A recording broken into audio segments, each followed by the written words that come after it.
Welcome to The Hollywood Outsider, a weekly entertainment podcast available at thehollywoodoutsider.com or on whatever your favorite podcast app is. I'm Aaron Peterson. I'm going to be your host for this special episode of The Hollywood Outsider. And on occasion, when we fall in love with a project, we'd like to drop you down your fireplace and bring you interviews with independent filmmakers to give you insight into what goes into getting their projects made, as well as insight into the respective art itself. And for this episode, I'm talking to Ian and Eshom Nelms, the writers and directors of Fatman. And if you listened to our latest episode, you heard Amanda and I rave about this modern, gritty, almost realistic take on the Santa Claus legend. It stars Mel Gibson and Marianne Jean-Babtiste as Mr. and Mrs. Santa Claus. And while Santa, a.k.a. Fatman, deals with shrinking sales due to a noticeable lack of nice in the world, little Billy, played by Chance Hurstfield from A Million Little Things, he's obsessed with getting what he wants. And when Santa gives Billy a lump of coal because he's been a naughty little jackass, he decides to hire Walton Goggins as contract killer skinny man to find the fat man and take him out. Longtime listeners of the show know that I would just lose myself to having sit down with Mel Gibson or Walton Goggins. So to have them both in the same movie is just like, well, I mean, it's basically a Christmas wish for me. This movie's so much fun. It's darkly comedic, it's twistedly violent, extremely clever with the world building, which we definitely talk about in this episode, and features very strong performances across the board. It's basically a Christmas movie for people who acknowledge that Die Hard is also a Christmas movie. And this one is on demand right now, so you can watch it at home for the holidays, snug in your beds, as visions of a full range assault on Santa's workshop dances in your head. I'll probably be embarrassed of that one later, but it's okay. Seriously, this is a very fun movie. I really appreciate Ian and Eshom sitting down to do this interview with me, especially since they were in separate states. And Eshom, as you'll hear, was even on a road trip of sorts. These two also did a film called Small Town Crime, which we talk a little bit about. And that's another one I eagerly recommend. So if you can find that one, please do. It's a really good film. And of course, the punch of Walton Goggins chasing down Mel Gibson, who finally gets to put that beard to good use. I'm not going to sit here and chat away because whenever people listen to interviews, the host always rattles on for 15 minutes about nonsense. I want to get into the interview, and I just want to tell you, Fatman is available now. Go find it. It's worth a watch. If you're looking for a new Yuletide favorite, but you just don't want something too chipper, you want to actually watch someone get gunned down. That's the kind of movie this is, and I really, really enjoyed it. I know Amanda really enjoyed it. I think you guys will too. So without further ado, here's my interview with Ian and Eshom Nelms, the writers and directors of Fatman. I am here with, why don't you introduce yourselves, Ian and Eshom Nelms? I'm Ian Nelms, one of the writer-directors of Fatman. And this is Eshom Nelms, the other half of that writer-director team. Okay, now I'm going to get into Fatman. I promise you, we're getting there. But I like to start smooth. I want to know, you guys are brothers too, so this is really interesting. When did you both know you wanted to get into filmmaking? Was there a specific moment, and was it different for each of you? We luckily have like an actual moment that we have boiled it down to, and it was a really weird moment. I mean, and it was something that we looked back and, you know, retrospectively, we were able to look back and say, oh wow, we've kind of been preparing ourselves for this jump we're about ready to make. But I was in college. I wrestled through college, and then I was an English major and a theater minor. Mm-hmm. And Eshom got a full ride to Kansas City Art Institute. He was a painter, and then he got really heavily into illustration while he was over at art school. And I remember him calling me one morning, and he said, "Hey man, I just watched these 2 movies last night. It was like an IFC up all night type of thing, and I had also watched 2 movies that night, and it was the same movies on the same channel, and unbeknownst to each other in different states, because he was in Kansas and I was in California, we were watching the same movies and had a similar like aha moment. It was crazy. It was The Barfly and Mickey Rourke and Faye Dunaway. Yeah. And it was The Real Blonde with Matthew Modine. Oh, wow. And it was crazy because we were big fans of we'd watched some independent film before, but we'd also were big fans of like Predator, Aliens, you know, Terminator 2. Like those were kind of our bag. And we were huge Clint Eastwood fans. Our mom got the Clint Eastwood collection when we were like 10. Oh, I love you guys already. Yeah, every 2 weeks we would get a classic in the mail on VHS, and we would wear those out. And it was, you know, the Dirty Harry movies. It was the Leone Westerns. It was Josie Wales. It was his own Westerns. It was It was even the Iger Sanction, Foxfire. We watched everything. But so we had a palate for it. Our parents were professional photographers for about 20 some odd years when we were kids. They would force us to lug all the equipment around and be the backup camera and shoot altar shots at weddings. And so we had kind of this whole backdrop, but it just didn't seem like a profession anybody did. It wasn't even in our mind because we're from the Central Valley, which is a very agricultural center. It's essential. It's very blue collar, a lot of ranch life there. It just didn't even enter our minds. Went to college, and then we both had this weird moment where we were watching these movies, and he called me, and we were talking about them, and we were just like, man, I think this is what we need to do, because it was like a paradigm shift. Ash, you want to keep going? I remember I was going to come back for that summer, right? I'm like, oh, hey, I'm going to take a break from art school. I have the summer off. I'll come back. We'll take mom's camcorder. We'll get the equipment out of the garage, and we'll like fart around with it. And so that's what we did all that summer. So we made like a bunch of really bad short films, and we would get so juiced that we would run over to our friends' houses in the middle of the night and show them, the stuff that we've been shooting all day and like editing on my iMac. And it just bit us. The bug just bit us. And I think the funniest thing about us making all those short films, I mean, we were literally doing it out of the passion and love. We didn't even know film festivals existed. We didn't even think to even submit them to film festivals. We were literally just making a bunch of shorts that summer, and we probably shot 3 or 4 of them. And we were just like, man, this is really fun. Like, we really like this. And we would cut them together on this iMac and with iMovie, it couldn't be simple. Yeah, I remember that. Yeah. But it had a couple tracks you could put dialogue and music on, and man, we were having a lot of fun with it. But yeah, we really caught the bug there, and we decided to write a full-length script. We wrote our first horrible full-length script. Well, and then I dropped out of college, and Ian was going to Bakersfield. He had one more year before he got his bachelor's. So I said, hey, I'm going to come home. Like, I don't need to do this art school thing. I wasn't really having a good time with it anyways. So I came home, we moved to Bakersfield, and we just dove in. We started writing scripts. Ian bought a book on how to sell your screenplay in Hollywood, I think is what it was titled. It works, obviously. That led to some fun adventures of us like just randomly going down to Hollywood like 2 days before Christmas when everyone's on holiday break and going into, and I remember it said, write an query letter that really gets people's attention. So we ended up crafting this thing that was like kind of offensive and was super rowdy, and we were ambushing people in the office because all of the receptions people had gone home for the holidays. So Ian and I would just walk past the front desk and start calling out hello, and then some poor schmuck would poke his head out of his cubicle down one of the aisles, and we would just bum rush him and pitch him. Hey, we got a query letter. But that's great, because so many people just think, I'm going to write a screenplay, and then magically, well, why won't it sell? Well, you got to work. I mean, it's a lot of effort to get that going. It is a lot of effort. And then, it's a lot of effort. I mean, we were not great writers when we started. I don't know if I consider myself a great writer yet, but you always feel like you're learning, and we always feel like we're hopefully getting better. So, I mean, we had a long way to go looking back, even as far as it was 20 years ago. You're like, man, we've been writing nonstop since. So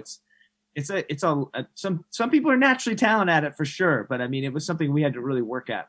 And you guys had to teach yourselves. Yeah, we did. Well, we moved to LA, and look, I mean, Ian's got a bachelor's in English and all this and literature and stuff like that. But I have a couple of AA degrees, Mm-hmm. So we went to LA, and I remember we were thinking about going to film school, right? So we're like, okay, let's go. Like, we went to USC, and they're like, if your favorite movie is Star Wars, like, you belong here, as we did the tour. And then like we went to UCLA, and they're like, if your favorite movie is Star Wars, just get the fuck out of here. Like, we don't want you in this, this is the wrong place for you. And then we went to like LA Film School. College. We do art films here. Yeah. Then we went to LA Film School, and they're like, on the 4th year, you're going to get to touch a camera. And we're like, oh my gosh. Like, okay. So like, we had grown up like with video equipment, and I remember we cut like one of the guys at my dad's videos. Like, my dad did small little independent commercials for the local Central Valley, California area. Mm-hmm. And I remember one of the guys like cut us into Predator. So we were like goofing around, and he like just cut our like little scenes of us into Predator. And so we were like, Ian made like a movie when he was like 8 years old or something crazy. Like, it wasn't good, but it was like a little movie, So we had we're like, oh man, not touching a camera until for 4 years. Like, that's not going to work. And then I remember I was driving around LA, and I got rear-ended. And rather than like paying to have the body shop or whatever do my van, I just pounded out the dent, bought a new bumper, did some stuff. And then we took the money and we bought the DVX 100 camera, which had just come out. And so we had this camera, and then we just started shooting tons and tons of stuff. Yeah, we shot in like within 1 year, maybe a year and like a couple of months, we'd shot probably, I don't know, a dozen short films and 2 feature films with that camera. We were just relentless. But you probably learned a ton by doing that. I mean, that's probably a great way to do it. Yeah. And I think, not only did we learn a ton, but we met a bunch of people, that would later come into play in our careers, and that would give us, the initial opening into the business that we needed. And a lot of that is because we were doing, you know what I mean? We were making, we were doing, and we were, getting equipment, and like not a lot of people have equipment. So it's like, oh, hey, you got a camera? Hey, we'll come shoot this thing or whatever. And that opens a gateway to you into another community of filmmakers or a community of actors or people just trying to get some shorts done or people that need equipment or whatever. You can, it's a great way to socialize just making stuff, because you have to collaborate. You have to get a big group of people together. Yeah. And we met some really great people that we still work with today, doing that in those first year or two of being in town and making stuff. So that's probably our best advice to people as filmmakers, is just make stuff. Like you have to make stuff. Well, and what's incredible now is like your phone is way better than the camera we were using, yeah, it really is. in the early, in the early to mid 2000s, it's just wild to think that absolutely every single person almost on the planet has access to a video camera, that can shoot just as, better than the equipment we had then. Well, yeah, you've got Steven Soderbergh just running around with his iPhone. That's all he does anymore. I think that's how he does his filmmaking. Yeah. It's right. It's very liberating for everybody. It's an exciting time. It is. You know what is terrifying to me is the fact that you guys are working together, because I've got a brother. I love him, but I don't know if I could do it. And I was thinking about this before the interview, is there's always 2 ways creative artists that are siblings work out. It's either like the Russo brothers, which is phenomenal, or it's Oasis. It's one of the 2. And you guys seem you're to either choking each other out on the lawn, or you're able to do it. Exactly. So what made you decide to do that? And does it actually help make the process a little easier, or how does it work for you guys? Well, look, throughout the years, Ian and I have become more and more dysfunctionally codependent. So like we definitely get along. We were forced to. Our parents lived in the country, so it was either get along or be really lonely. Mm-hmm. And through that rural upbringing with he and I out there in the ranch, so to speak, like we would go to the video store, we'd rent movies. And so our tastes sort of synced up as far as what we like in cinema. And I think we get along because, we were, not only do we force to, but we just happen to, right? That's just, I don't know how that alchemy works, but Ian and I just enjoy being around each other. We enjoy working with each other. We're just blessed that we get along.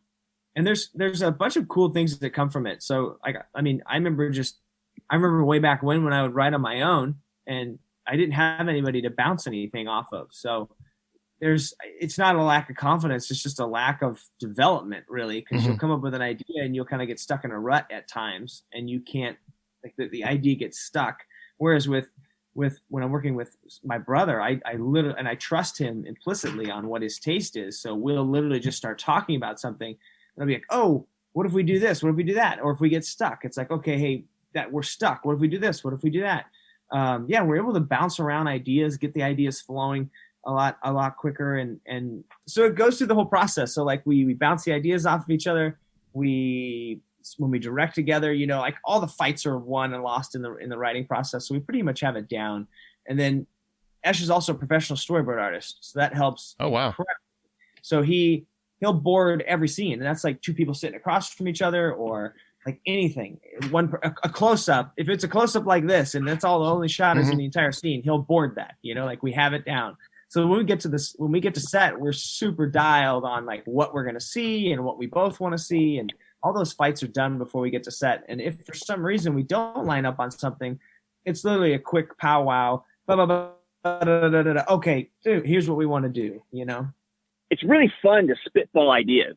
Right. Like that's really a fun process. And I love hey, here's the ball, and he does it and he passes it back to me, and he changes it, and he passes it back to me. So it's like, that's how we get, if we ever get stuck on something, we just like, hey, let's get on the phone and like, let's just powwow for an hour or 2. And honestly, like we probably, like even on this road trip, like that I'm on right now currently, like we're talking 2 or 3 hours a day, spitballing about projects coming up, about Fatman, all kinds of stuff. We just enjoy sort of batting ideas back and forth. And it's great for like, if I'm stuck on something, it's a good, give me a good swift kick in the fanny, to get me going. Like, hey, where's your pages? And, like vice versa. And then when you're, when you find those moments where you're a little melancholy, you're a little down, the other person's there to pick you up and encourage you. So there's definitely a true collaboration from nose to tail in every respect of it. I also feel like that we end up in a better place by the time we finish, because it's you think of an idea and then you have a mind that you trust, that's synced up with you in a way, and you're able to develop that idea in a direction that is, hopefully healthy. And there's plenty of times where we're like, I don't like that direction. Then we'll course correct. And we just don't quit until we're both happy with it. And that's kind of our shit test for anything that we do. We're like, is he happy with it? I'm happy with it. Are you happy with it? No, you're not happy with it. Then we need to keep working it, or vice versa. You can keep punching each other in the shoulder because you're related. That's okay. Exactly. And that's the other exactly. Yeah. We are completely honest with each other. There's no placation. It's like he edits something or writes something and I'm like, I love it or I hate it. And he does the same thing to me. He's like, I love it. I hate it. What if we did this? It's just so quick, and we're not worried about insulting each other because we just know that's how it works, and we respect each other. So it's a great collaboration. That is the best thing about brothers. I write something, my brother says, yeah, that sucked. And I'm just, oh, thanks. Because everybody else will just tell you, oh, no, you're on the right path. It's so helpful. It's so helpful. You're like, yeah, I didn't like it because of this, this, and this. And you're like, oh, shit, okay, yeah, I got to develop this a little further, push this a little more. That's awesome. Well, you two, before we get to Fatman, I do want to mention, I was telling Ian this before the interview started. You guys did a movie called Small Town Crime, and I wanted to give that film a shout out because I saw it at South by Southwest when it premiered. And it's a wonderful film that really doesn't get talked about enough. And I know it's out there in the ether. So great job. John Hawkes and Octavia Spencer are great in that movie. I didn't know you guys directed that one until, I knew it. I knew who you were, but I didn't put the two and two together. You also did Small Town Crime. So I just want to give you a shout out on that. Thank you. Dude, I'm so glad you dug it, man. Did you get to go to the premiere at the Paramount? Yep, sure did. Oh, that was such a good screen. Like, that was, Ian and I always talk about it screening. Like, I don't know, honestly, man, if it'll get any better than that one. That one was, like, pretty great. Like, that's all you could ever hope for as a filmmaker, right? It was really amazing screening. Because you're always thinking like, oh, you just imagine it in a theater with a lot of people and them excited and reacting to everything properly. But at South by Southwest, whatever was in the air, whatever gas they pumped into that theater that night was perfect reactions to everything, giggling and laughing all the way through it, where we were hoping people would be giggling and laughing, feeling the intensity of those moments, standing ovation at the shootout. Like, it was freaking ridiculous. Like, it was, we really just felt like there were, and it was packed. There were 1,200 people in there. Oh, packed. It's fantastic. And you know what it is that, because South by I go to every year until obviously recent times. Right. And as a critic, it's like the best kind of film festival to go to, because the people that are there, because it costs too much, the people that are there are so invested in independent film that you're watching the movie, not with people that are just like, I just need to get out of the house, or I'm just hoping I see something explode. You're there with people who wanted to see that movie that day, that night, for whatever their reasons, and they love independent movies. So they love chances and slower pace and acting. There's a lot of different things that they can appreciate. We just hope through like subsequent work, like Small Town Crime, I got plenty of love. It got us Fatman. It's the reason we got to make Fatman. Literally the reason we got to make Fatman. Awesome. And hopefully people will look back at what we've done previously and discover it. I mean, that's all we can hope. Exactly. I hope so. So take me through the journey that is Fatman, because I was telling Ian, when I first saw the trailer and I first knew the idea, I'm like, what the hell is this? And it takes like exactly 3 minutes to really win you over. So take me through how that idea even came about, where you have basically Santa Claus in the real world and he's being gunned for by a boy who's pissed off and he hires a hitman. Like, how does that idea start? Number one, it starts with, we've seen Tim Allen do it, right? So like, you've seen Tim Allen do the very family-friendly version, which is great. Yeah, very family-friendly compared to this. Yeah, and then you've seen like the sociopath that comes down your chimney with a hatchet. Right. Like, and look, I think there's also this point that to be made of two of our favorite movies. Like, the first two DVDs that we ever bought were Unbreakable and Unforgiven. So there's a reverence for those two movies. And we were looking at the Santa Claus genre and being like, is there room to make Santa Claus, an everyman, to give him idiosyncrasies and foibles and have him overcoming like common everyday problems that most people would experience in life, instead of having the more like the fantastical stuff. I mean, we would see the fantastical stuff in there, but like we wanted to make him just a badass, like everyman superhero. So that's like where and I remember a lot of our questions that we were asking ourselves about the tropes, about the mythos, about like everything that you've ever seen in a Christmas movie before is like, what would the realistic version of that be? Or how would that actually come to be? Or what myth is that based on? Or what reality is that myth based on? Like those are the questions we were asking ourselves and having a lot of fun answering when we were putting it together. Yeah, I love the world building because that's actually my favorite part. The performances are great because you have two of my favorite actors. I mean, I'll get there. I mean, and you're just going to have to listen to me gush because that's just how it's going to work.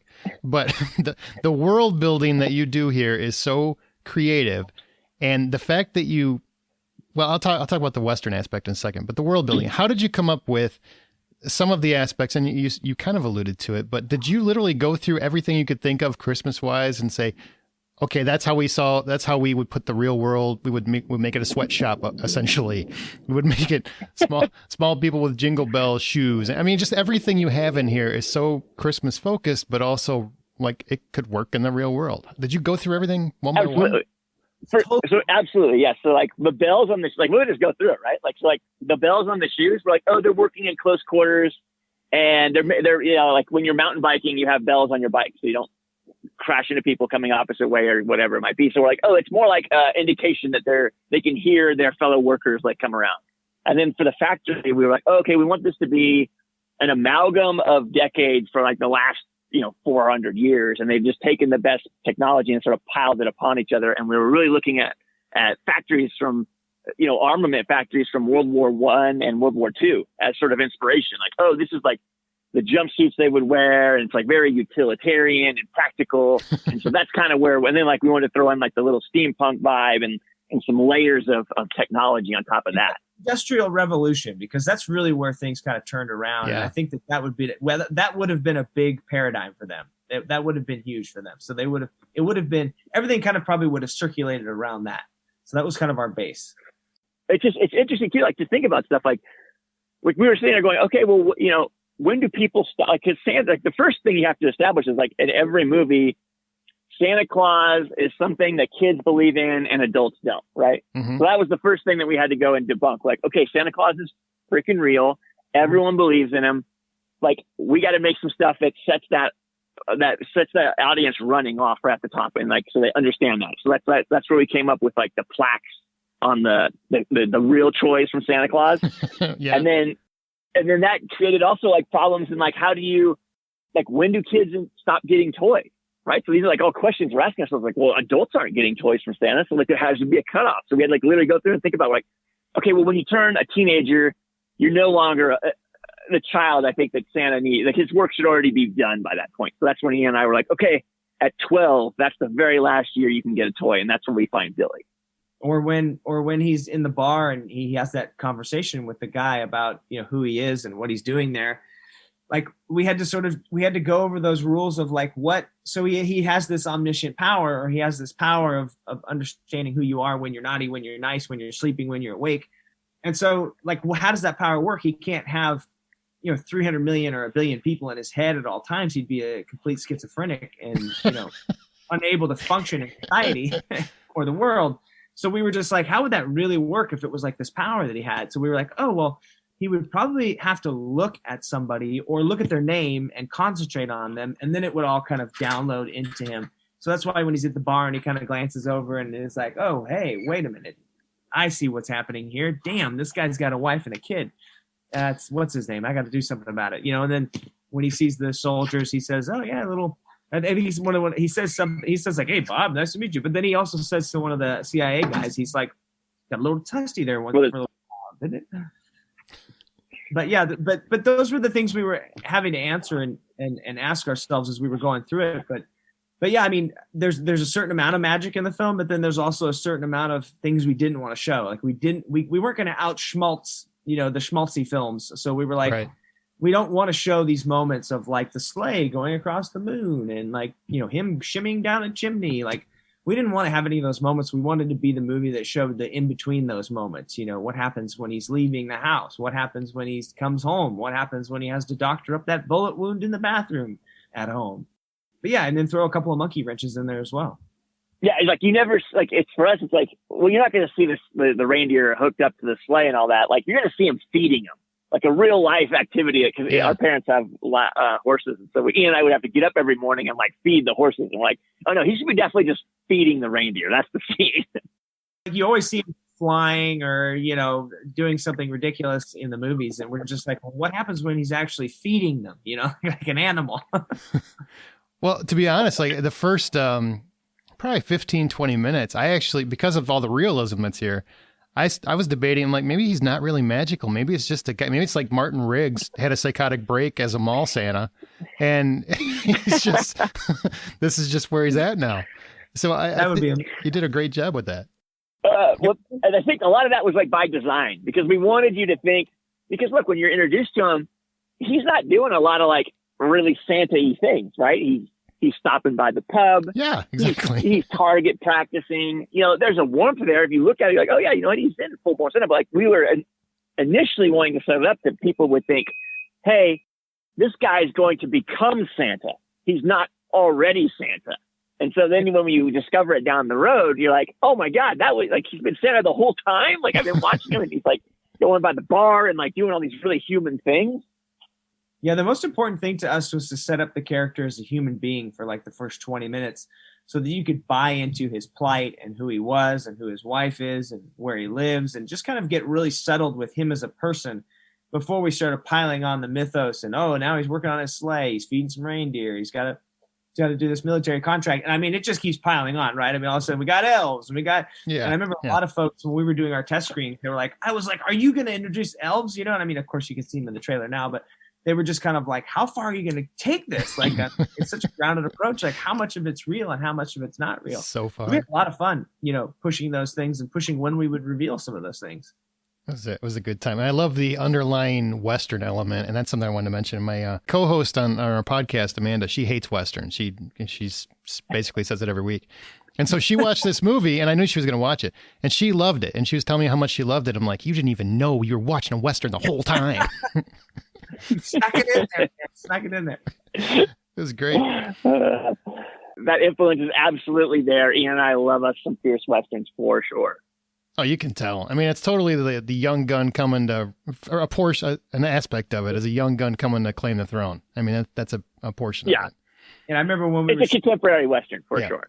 I remember when we were shooting, Mel's all, oh, this is very like, high noon. It's like this train coming in, this guy's coming, I was like, shit, I didn't realize it. But I mean, that's everything's been done before, apparently.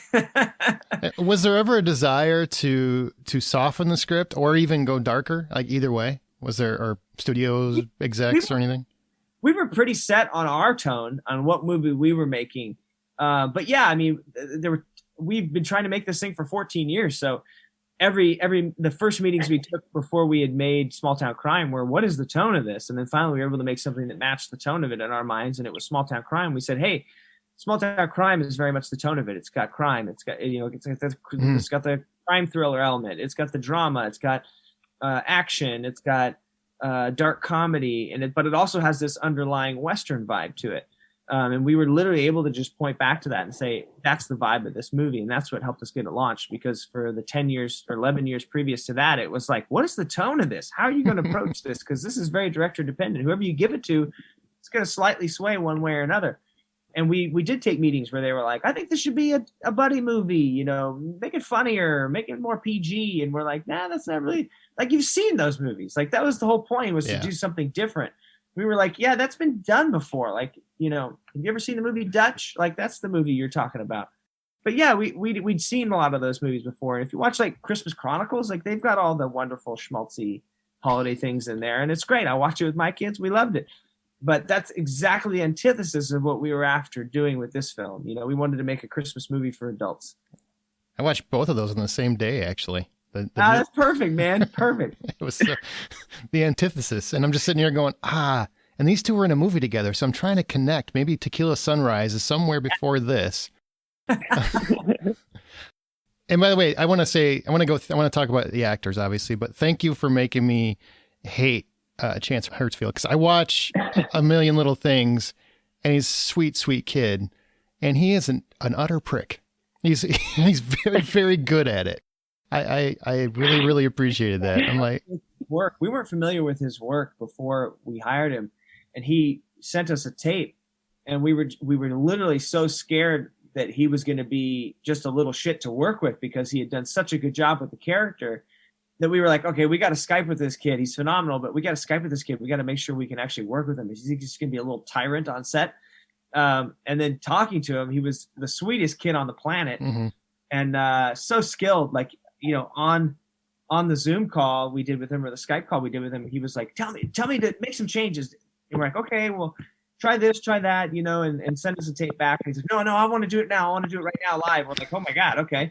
And so he would just boom, change on a whim and knock it out of the park. Such nuance and layers. And it's a quick study and really talented. That's awesome. And it was something that was absolutely imperative too that we had, because we knew we weren't going to have, because look, this was an independent movie with limited means. We had just enough to get everything we wanted done, and we knew there wasn't going to be any extra time or money or anything. So we were like, okay, we have to have someone that can be clutch, that can come in and just crush the parts, because they're going to, unfortunately, the nature of production is we're going to get to a scene with Chance, and he's going to have 30 minutes to shoot out his entire side. So we just knew we had to get the right person to do that. And fortunately for us, Chance came to us, and he's so immensely talented. And that happened to us quite a few times. And luckily, Chance is so skilled. I mean, he was super dialed and ready to go every time we flipped on the cameras. Oh man, it's very important in this movie to have a kid that could play a character that you want Santa to kill at some point. And I think he did a very good job with that. And it's funny the reactions that people get at the end of that, when they're like, people want a really severe reaction for poor Chance. And I'm like, man, I wish you would have hurt your heart. Like, wait a minute, hold on. Like, this is still Santa. Still a redemptive tale, all right? The kid's not done yet. He's still young. All right, your top three. How did you determine that Marianne Jean-Babtiste was your Mrs. Claus? Honestly, like the one element of it of casting a person of color, like it's something we've done in our last three films, and we were really excited to do with something like this as well.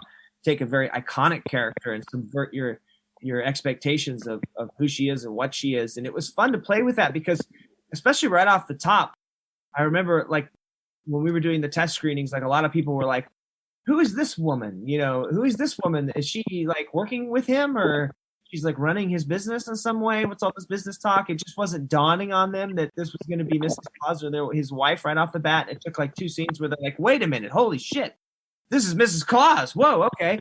We love. It's really fun to do, and it reflects a world that we want to live in, and she's perfect casting, man. Like, we really needed somebody that was strong, very alpha, but also had a motherly warmth to them, and she exudes that in spades. She's so talented. I don't know a lot of people that can do that. And you don't. It's not even mentioned, which is nice, because it doesn't need to be. I think she just did a great job, and she was a great Mrs. Claus. That's really all you need. She definitely edged up Mrs. Claus quite a bit. And it's like I said, I watched Christmas Chronicles 2, and then I watched Fatman, and I'm like, I think of calling Marianne if I get in a pinch, because she seems like she could kick somebody's ass. She can handle her business, man. And like, their relationship was very much sort of inspired by a relationship that our own parents have. They had a business together for 20 years. Dad was very much the photographer, the face of the business, but our mom, kept it running, made sure that the bills were paid. Without her, in that collaboration, it's utterly, the business would not have survived. She was just as valuable, a resource as our father in that business. And so their relationship and their dynamic in the running the North Peak factory, so to speak, is the same dynamic that we saw in our own parents.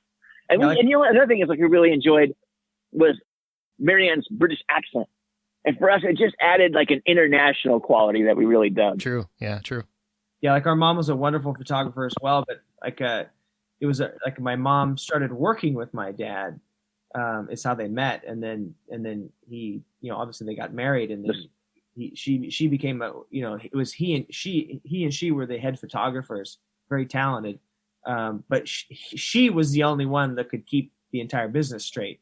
He was very much just the photographer. But when because she later became a nurse, but when she did leave, like that was one of the problems. That was one of the stumbles that my dad had, was trying to find someone to keep his books and keep the logistics straight for him. Yeah, I get that. Okay, so you've got two of my longtime favorite actors. One was, I mean, if you grew up in the 80s or 90s, you love. I'll come to him last, obviously. But Walton Goggins, I can't tell you how many times I've told people about him for years and years and years. And I'm glad he's finally, I mean, he's just having a fantastic career the last several years. He is one of, if you haven't seen the movie yet and you don't know who he is, he's one of the most multifaceted actors working today. Sons of Anarchy, he was a woman.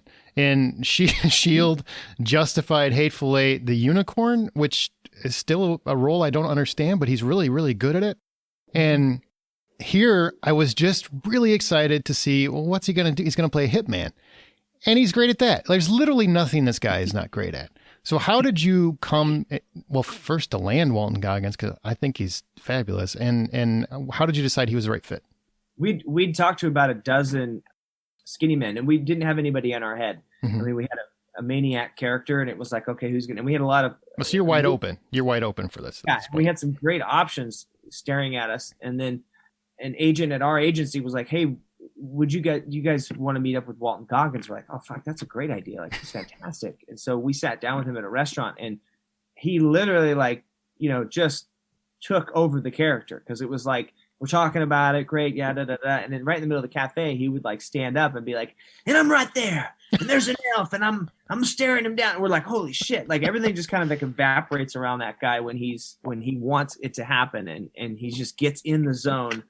Yeah, he has an amazing talent of just, you know, getting 110% into somebody's skin and letting that world form around him, or letting the rest of the world evaporate around him, and just being. He's a lot of fun to work with as well. He's such a hard charger and gives you so many great options. He's such an animal. He also comes with a bunch of ideas as far as his character. He was like pitching, some scenes for us, like the scene in the restaurant where he's eating the duck. Like he's like, "I want to have this scene where I'm eating in a Chinese restaurant." And we're like, "All right, well, let's think about that," you know? And like, so we came back and like, we thought about it. We figured out where to put it in the story. And then there it is, you know, like there's a bunch of contributions like that from Walton throughout the film.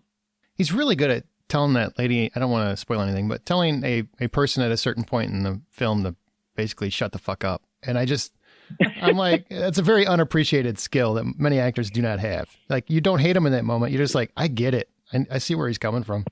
I remember during that scene, Walton goes, he's this character, this is before we'd seen it, but he's like, "This character reminds me of a lot of people I've met." So I think he was channeling some own personal direction. If we cut together I don't know how many it is, 6 or 7 takes of him doing that line, there's such differences in all of them. Of course, he's all very much in the same zone, in the same world, and on the same planet, but if you cut together 7 of those takes, they aren't the same, and they're all very nuanced and different and awesome in their own right. It was literally like, you know, an embarrassment of riches of trying to figure out which one of those really said what we wanted to say the most. You know, it was pretty amazing. What was that always the idea for the story, or did he? I mean, in terms of Skinny Man is just a hitman with his own personal agenda, or did he influence anything down as the role went? You know what I'm saying? Yeah, because absolutely. We were shooting. We had a different intro for the character. He actually used to work at it when we first wrote the script. He worked in a toy store. He worked for somebody else, and it was like a seasonal job. And he was just in there to find toys, collect toys, and pick up the occasional single mom. And of course, he's just horrible to everybody in the toy store. And it was great. It was really funny, and it got everything we needed across. But then watching Walton do the character, we quickly realized that the alpha that he was putting forward would not be able to work with anybody like that. He wouldn't be able to be an employee of somebody for any amount of time. I don't think his ego or anything would have allowed that. So we had to change it to he's kind of owns his own kind of back alley, you know, black market toy buying business. Yeah, he's like a collector, right? He's like a rare collector of these precious toys from Santa. But that came from what he was doing, and thank goodness we hadn't shot the beginning of the film yet, and we were able to rewrite it one weekend and go shoot it the next week. I love that. Whatever he does, I literally will follow him to pretty much anywhere. He's so skilled. He's so great. Oh, very yeah, talented. it's not a misguided journey in the least, because the man is all in.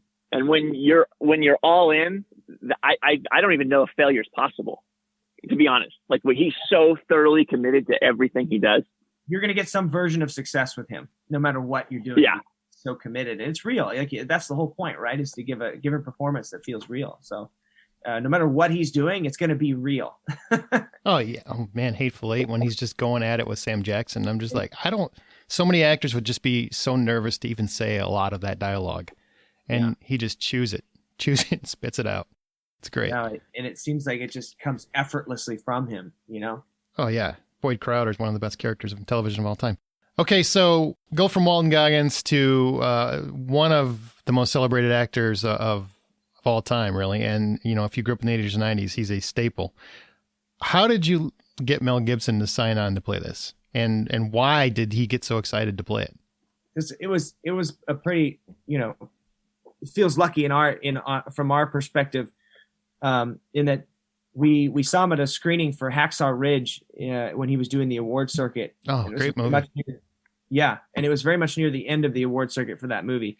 And so he obviously had been through quite a lot on the production, and he had been, you know, on quite a lot for the last few months running around with the film. And so he had this kind of like, you know, exhausted, but still very passionate way about him. And he was kneading his beard. He had this amazing big beard.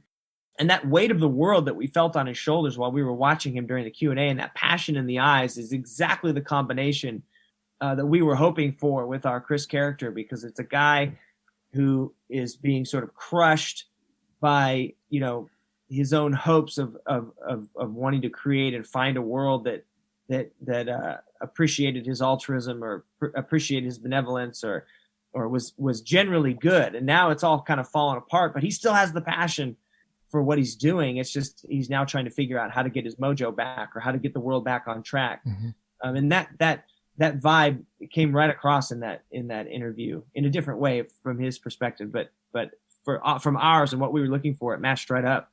No, I mean, obviously we're huge fans of Mel's way back when. I mean, Mad Max, Road Warrior, those are some of our favorite movies. Lethal Weapon, so many others along the way. Signs.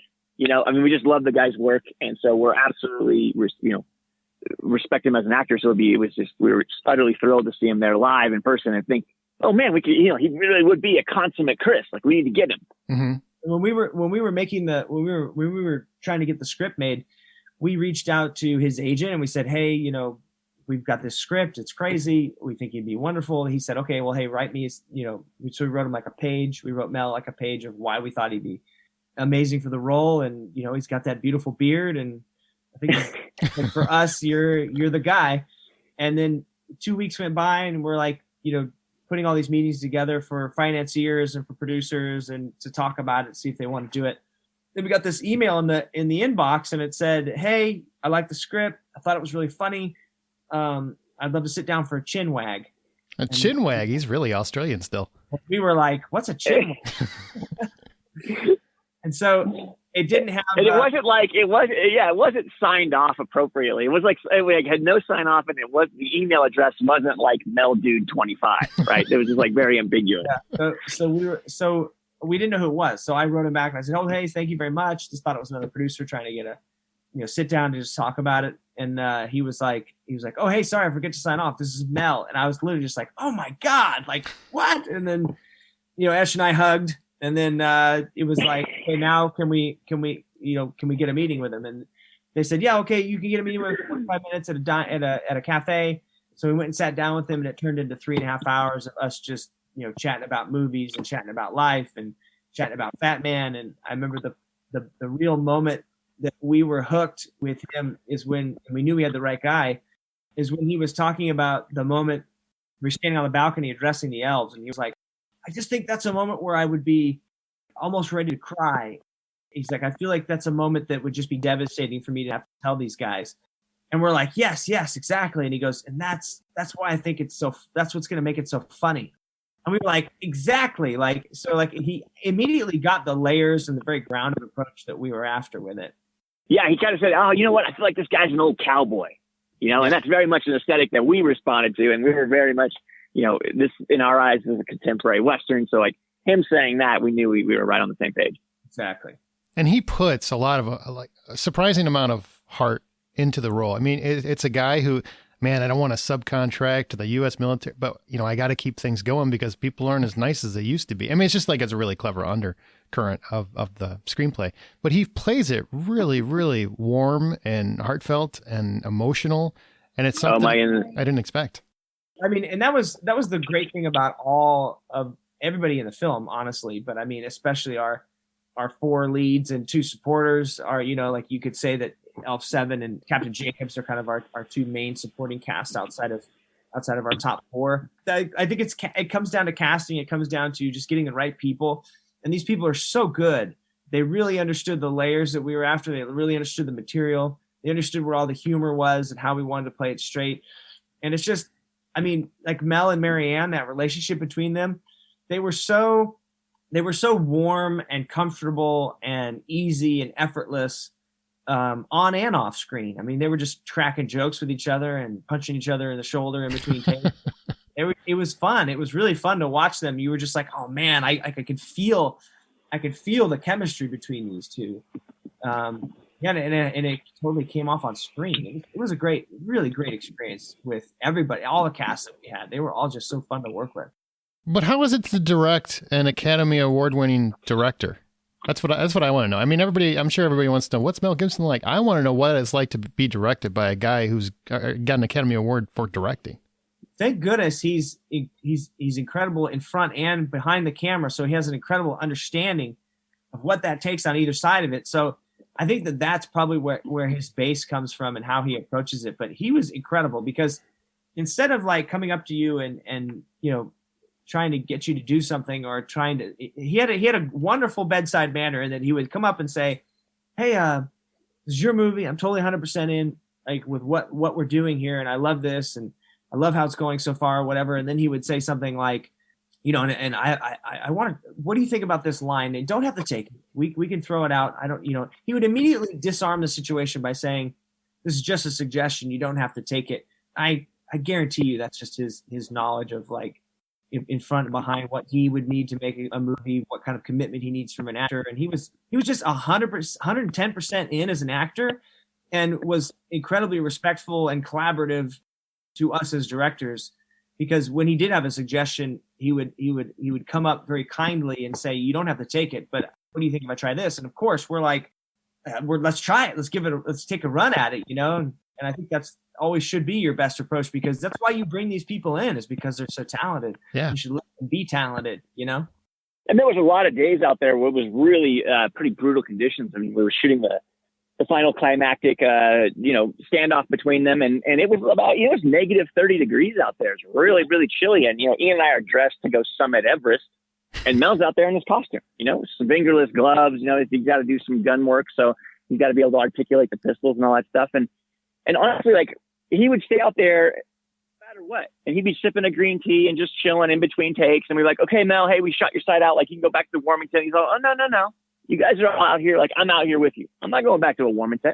He was just there all the time, always present. And it just galvanized the crew, And so he was there in solidarity with everybody. And they're like, well, if Mel's here, like, we're not complaining. We're all bundled up. So he really knows.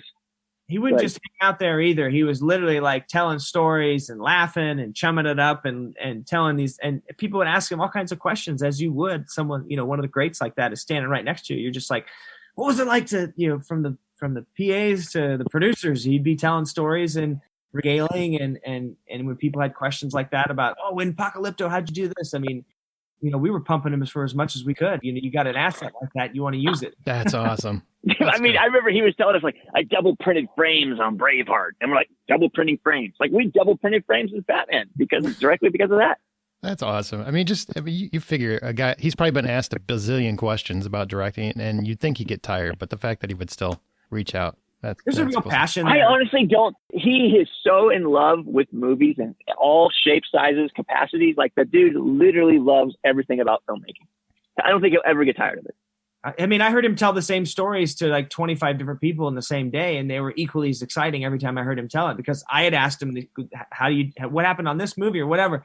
I hear him telling Marianne, I hear him telling Walton, I hear him telling a PA, I hear him telling a camera guy, I hear him telling Johnny, our DP. Like I hear him, he would tell as you do, people want to know the answers to the same questions all the time, because he's had such a wonderful career. It's just like, you're like, what was it like when you were doing this with Danny Glover? And what was it, he would just regale, man. He'd tell these wonderful stories and, always with a smile. Like he was fun, man. It was a lot of fun. Fantastic. All right. I got to let you guys go. I know that. Real quick, would you do another Fatman if it's finds a nice Christmas repeat? We've got some ideas. We would absolutely love to do another Fatman. Absolutely. Fantastic. Yeah. I mean, when we first crafted this, there was a couple stories. So they're there and they're building, and we would absolutely love to do one. Sweet. Maybe you can sneak in another genre without letting anybody know what it is. Maybe it's a science fiction and stuff. Absolutely. Yeah.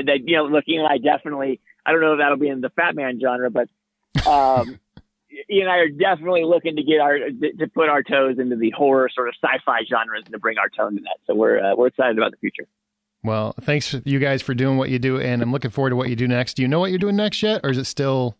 We got a couple of things, irons in the fire, that we're tossing around. It's hard to push one out front prematurely, because you just never know what's going to catch fire and start falling forward. Well, I hope this leads to bigger and better things. And I know you're already pressed for time, so thanks guys for coming. Thanks, Aaron, wonderful, brother. Thank you. All right, Aaron, we'll talk soon, brother. Thank you so much. Thank you so much, Ian and Eshom. I really, really appreciate you guys taking the time to do that. I know you guys have been on a kind of a whirlwind of promoting the film and working on whatever you're working on next. And I really can't wait for what they do next.